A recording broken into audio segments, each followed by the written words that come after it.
오늘 에스겔 31장 1절에서 9절 말씀을 통해서 화려한 세상에서 믿음을 지키는 자라는 제목으로 우리 셀라이프 큐티 함께 은혜 나누길 원합니다. 먼저 오늘 본문을 처음 읽고 어떠한 생각이 드셨습니까? 오늘 본문 말씀을 우리가 자세히 들여다보지 않으면 혹 오해할 수가 있다는 것이죠. 하나님 없이도 이렇게 잘 살 수가 있구나라는 오해입니다. 하나님의 에덴 동산이 시기할 정도로 애굽과 아수르의 이 모든 나무들이 얼마나 잘 자라고 번성하는지 모릅니다. 하나님의 은혜로 평생을 살아오신 우리 성도 여러분, 헛되게 살아오셨습니다.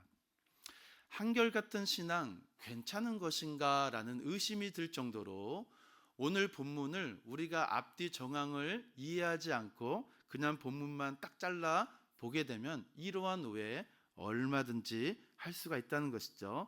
그렇다고 저를 보시면서 아니 신앙 없는 목사 아니야 라고 오해하시면 안 됩니다.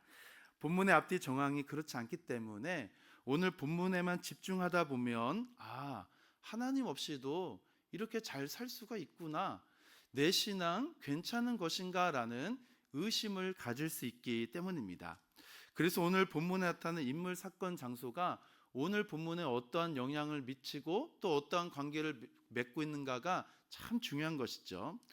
오늘 본문은 하나님께서 애굽을 심판하시겠다라고 말씀하신 후에 오늘 1절 말씀같이 11째 셋째 달 초하루 약 2달이 지난 후에 하나님께서 에스겔에게 말씀을 주신 것입니다. 특히 애굽을 심판하시기로 작정하시고 말씀하신 하나님은 왜 애굽이 심판받아야 되는가라는 이 근거를 오늘 31장 32장에 계속 말씀해 주고 있는데요. 아수르를 이 백향목 나무에 비유하여서 애굽의 과거 영광이 이러와 같았다라고 이야기하는 본문이 오늘 본문의 내용입니다. 이 애굽과 아수르를 백향목 나무에 비유하고 그리고 하나님 나라의 그 에덴 동산의 나무를 크고 작은 나라, 다른 통치자들을 의미하면서 우리들에게 비교하고 있는데요. 그런데 애굽과 아수르를 지금 모든 나무들이 다 비교하고 또한 이 비교하면서 또 시기하고 질투하고 있습니다. 백향목에 견줄 나무가 없다라는 것이죠.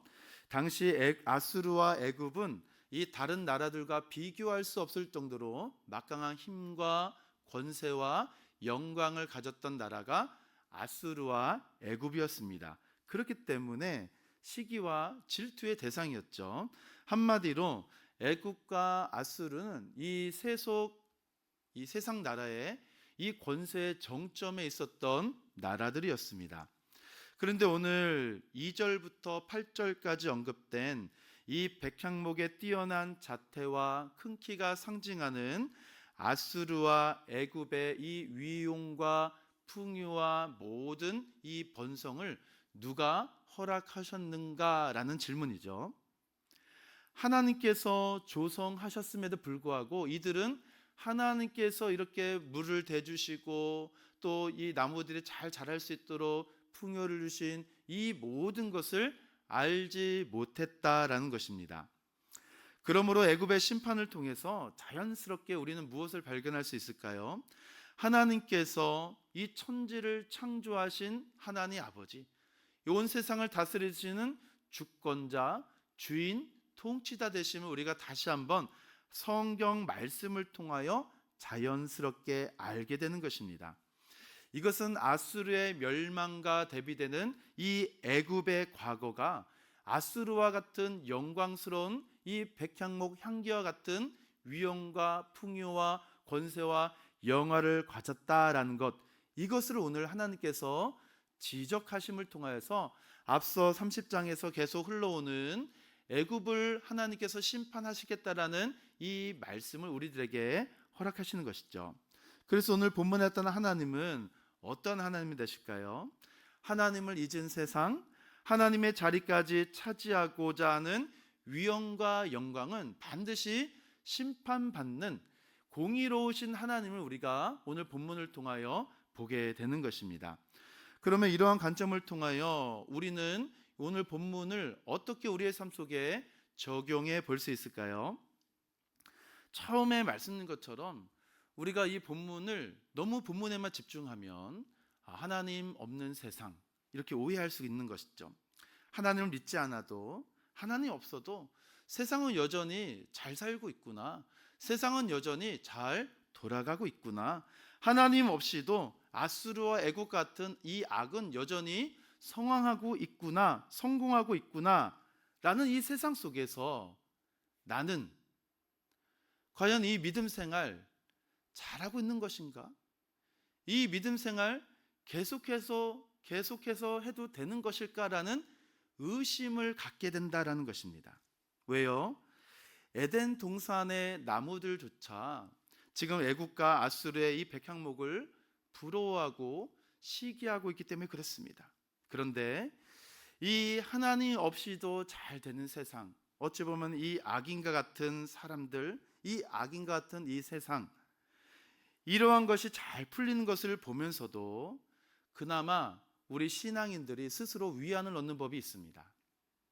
그 악인도, 이 약한 세상도 결국 이 마지막 때에 그 죄값을 치르게 될 것이다 라는 작은 위안입니다. 그럼에도 우리가 눈을 뜨고 세상을 보면 이 세상은 하나님 없이도 너무나도 잘 돌아갑니다. 고통도 없고 고난도 없어 보이고 기도도 하지 않는데 이 세상은 왜 이렇게 잘 살고 형통하고 성공하는지 모릅니다.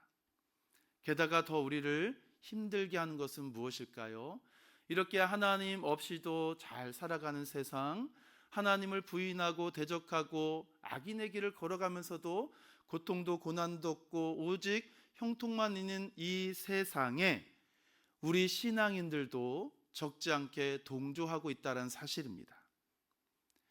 이것을 볼 때 우리가 얼마나 많은 실족을 당하고 우리의 신앙이 얼마나 많이 미끄러지고 넘어지고 의심을 하는지 모릅니다.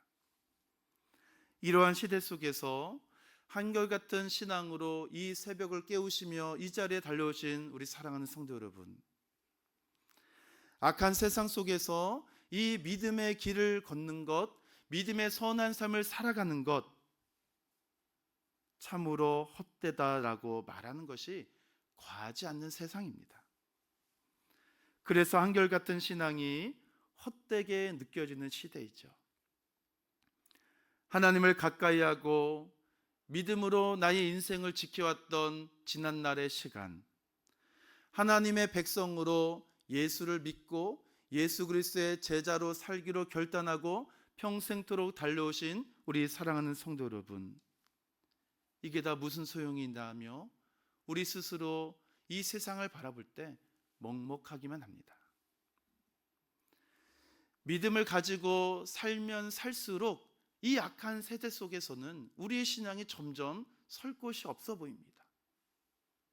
그러나 이런 아수르의 백향목이 화려하고 아름다울지라도 오늘 본문의 말씀의 시작을 누가 하셨는가라는 것이죠. 이 본문의 주도권을 지금 누가 쥐고 있는가라는 사실입니다. 31장 1절에서 이 9절이라는 이 짧은 본문의 주도권을 지금 누가 쥐고 있는가라는 것이에요.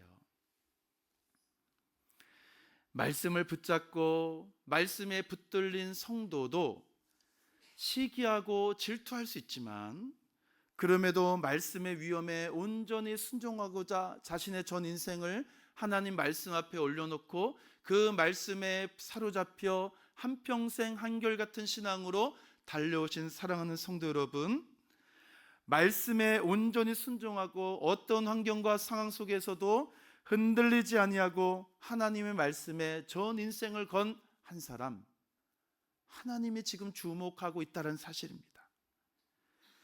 부러움의 대상은 백향목의 화려함이 아니다라는 것입니다. 화려함 이면에 숨겨진 이 믿음을 미혹하고 신앙의 삶의 고난과 고통과 아픔을 가져다 주는 이 세상 속에서도 신앙을 지킨 그 성도를 하나님께서 귀히 여기신다는 사실이에요. 그래서 오늘 말씀의 주도권을 누가 쥐고 있을까요? 바로 하나님께서 지금 쥐고 있다라는 사실입니다. 여호와의 말씀이 내게 임하여 이르시되, 하나님의 말씀이 지금 에스겔에게 임하여 애굽을 향한 하나님의 심판의 그 근거를 우리들에게 설명하는 지금 전반부이죠. 그래서 오늘 말씀만은 보면은 우리가 오해하기 쉽고, 이 세상을 살아갈 때 정말 이렇게 살아가도 되는 것인가? 내 평생 신실한 믿음을 지켰는데 나는 왜 자꾸만 이 화려한 세상에 부러움과 시기를 가지고 되는가라는 것이죠. 그러나 하나님의 말씀에 붙들린 한 사람, 하나님께서 귀히 여기신다는 그 성도의 삶, 하나님께서 어떻게 인도하실까라는 것입니다. 그것을 우리는 언제 알 수 있을까요? 우리는 끝을 아는 사람들입니다. 그래서 조금 더 버티셔야 됩니다. 이 화려한 세상에 마음을 빼앗기는 것이 아니라 믿음으로 이 세상 속에서 버텨내야 되는 것이죠. 하나님의 말씀을 주야로 묵상하고 성령의 인도하심에 기쁨으로 순종하고 하나님 말씀을 절대 의존하면서 그 말씀에 내 삶의 뿌리를 내려 하나님의 백성이자 예수 그리스도의 제자로 살기로 한결같은 신앙의 삶을 자신의 온 존재로 살아내는 것입니다. 그럼에도 이 엉터리 같은 세상을 살다 보면 미끄러지고 또 오해하고 또 의심이 들기도 합니다. 그럴수록 이 세상의 아름다움과 화려움 속에서 신앙을 지켜내야 되고 말씀에 뿌리를 내려 버텨야 됩니다. 그래야 우리가 사는 것이고, 그래야 하나님 나라가 확장되는 것이고, 그래야 주님이 다시 오실 그날에 우리 주님과 대면하여 마주줄 그날, 우리 주님께서 저희들을 향하여 내가 안다, 내가 너희들의 수고와 인내를 내가 기억하노라, 착하고 충성된 종아라는 이 하나님의 그 사랑스러운 음성을 듣게 될 그날을 우리가 흠모하고 사모하는 것 아니겠습니까? 빼앗기지 않았구나, 인내했구나, 버텨냈구나, 잘했구나. 진짜 마지막이 어떠한 것인지를 아는 존재가 바로 성도 아니겠습니까? 하나님 없이도 잘 돌아가는 세상, 하나님이 없다고 스스로 교만해지려는 이 세상 속에서 하나님을 믿는 신앙이 어떠한지를 지금도 고분분투하며 살아내는 우리 사랑하는 성도 여러분, 버텨내셔야 됩니다. 인내하셔야 됩니다. 우리 힘으로는 할 수가 없습니다. 그래서 날마다 성령님 의지해야 되고, 날마다 계시된 성경 66권 말씀을 의존하셔야 됩니다. 나의 힘으로는 아무것도 할 수 없고 오히려 이 세상의 화려함에 동조하고자 하는 이 어리석은 이 세대 속에서 믿음을 지킬 수 있는 유일한 방편은 여호와의 말씀이 내게 임하여 이르시되, 하나님의 말씀이 이 세상의 주도권을 쥐고 있다는 사실을 분명히 믿음으로 밝혀 온 세상 속에서도 말씀으로 이 세대를 버텨내는 한 사람, 말씀으로 이 세대 속에서 휩쓸어 내려가지 아니하도록 믿음의 닻을 예수 그리스도께 내리는 그 한 사람, 하나님께서 기뻐하신다라는 사실입니다. 바로 우리 사랑하는 성도 여러분, 우리가 믿음의 닻을, 말씀의 닻을, 신앙의 닻을 예수께 내려 이 화려한 세상 속에서 휩쓸리지 아니하고 믿음을 지키고 인내하고 버티고 주님 다시 오실 그때에 우리를 바라보시면서 내가 한다, 내가 너의 삶을 기억한다, 잘했도다, 착하고 충성된 종아 라고 칭찬받는 우리 사랑하는 모든 성도 되기를 주님의 이름으로 축원함을 드립니다.